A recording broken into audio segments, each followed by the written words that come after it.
Okay, so this video is now going to be about chapter 5 of Dorian Gray. So if you haven't read it yet, feel free to look at the previous video, which is the sneak peek to chapter 5, before you go to this one.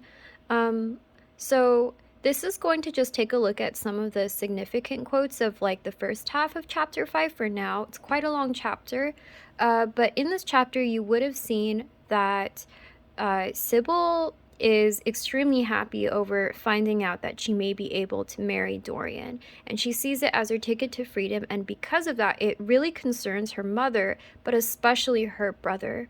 Her brother is a very protective sibling, so he feels really concerned that his daughter seems to want to run off with this new stranger that he hasn't even met yet. So let me go ahead and show you my first quote that I highlighted.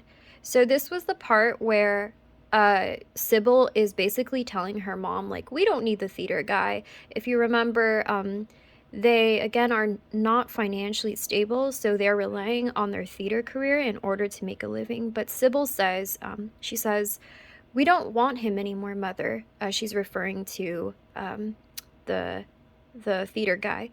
Prince Charming rules life for us now. Then she paused. A rose shook in her blood and shadowed her cheeks. Quick breath parted the petals of her lips. They trembled. Some southern wind of passion swept over her and stirred the dainty folds of her dress.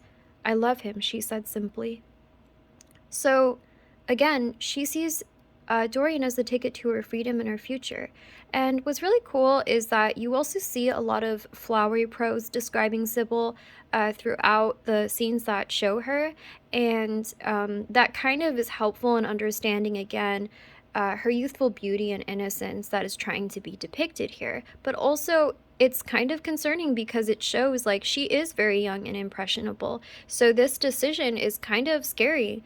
Another quote, the joy of a caged bird was in her voice. This is again depicting her as a person who seems to have a loss of freedom and is caged within the theater business. She was free in her prison of passion. Her Prince Charming, was with her. She had called on memory to remake him. She had sent her soul to search for him, and it had brought him back. His kiss burned again upon her mouth. Her eyelids were warm with his breath.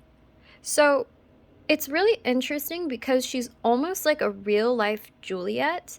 In a way, it's almost like her own character is kind of satirizing this swooning woman in love that you often see too in some of Shakespeare's play, which is kind of funny because Shakespeare himself kind of like made fun of the idea of passionate love, especially in plays like Romeo and Juliet or Midsummer Night's Dream, where you see these characters kind of being silly over this like sudden romance interest, even though it's questionable because they don't know a lot about them. So it's kind of funny to see her sort of showing that same stereotype of the type of characters that she plays. And it's funny too because Dorian fell in love with those characters, not really Sybil herself. Okay, so this one was really interesting because it shows that her mother also has a dark past, which may be foreshadowing a consequence that her own daughter might experience. So it says, Mother, did you love my father as I love Prince Charming? The elder woman grew pale beneath the coarse powder that dabbed her cheeks, and her dry lips twitched with a spasm of pain. So we know that the relationship she had with her husband was not good, or if he's even her husband at all, because as you would have read towards the end of the chapter, we learn that she was actually abandoned by the father of Sybil. So this also points towards a potential disastrous effect that might happen as a result of her romance interest for Dorian. So, yeah.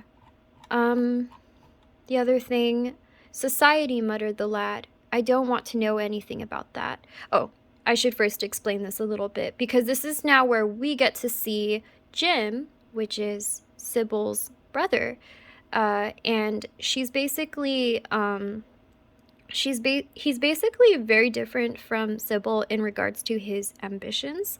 Uh, this is the part where his mother was telling him that he should stay in London and make a fortune there after his trip to Australia.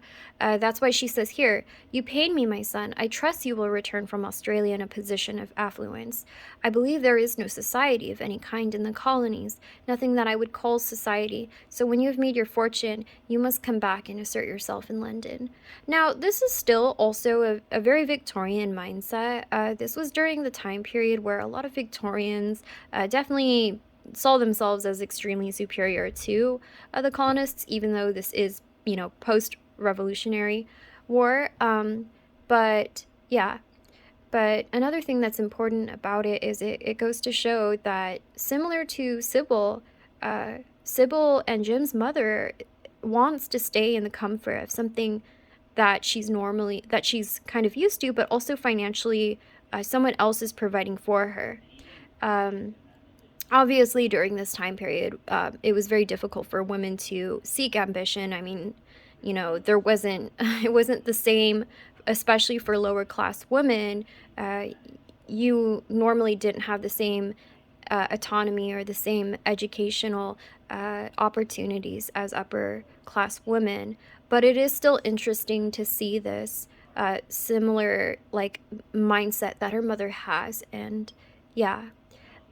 But yeah, there is a lack of ambition and also a lack of fleshing out of female characters that we see in this story.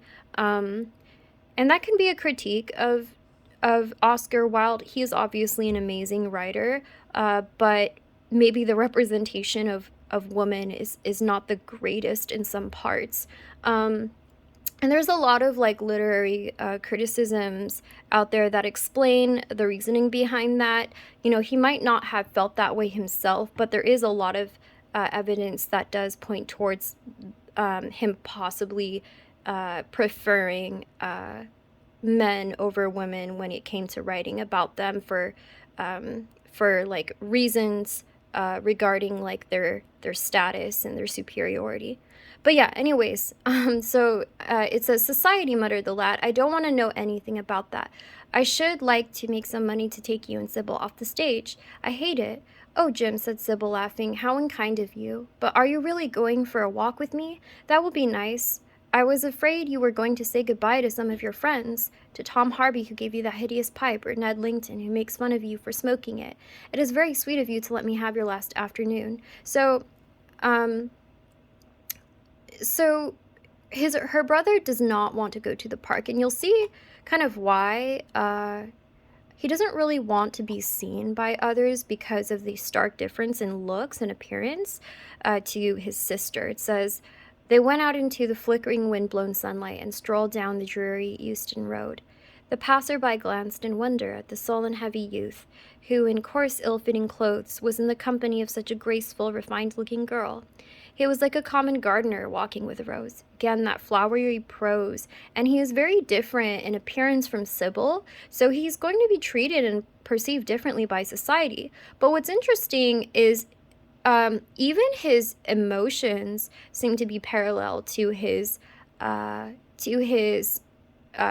like, physique. And again, that is kind of like going back to this idea Victorians had, that your looks oftentimes reflected, at least this is what they believed, your looks reflected what kind of person you were. So if you were beautiful, a lot of times you'd be seen as graceful, refined, pure, kind, innocent, happy.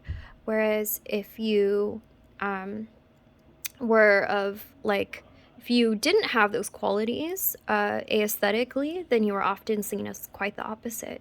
So yeah, that is pretty much it for now. I just wanted to give you an idea of some significant quotes in this chapter, at least from the first half, to kind of just help understand and break down some of the important themes.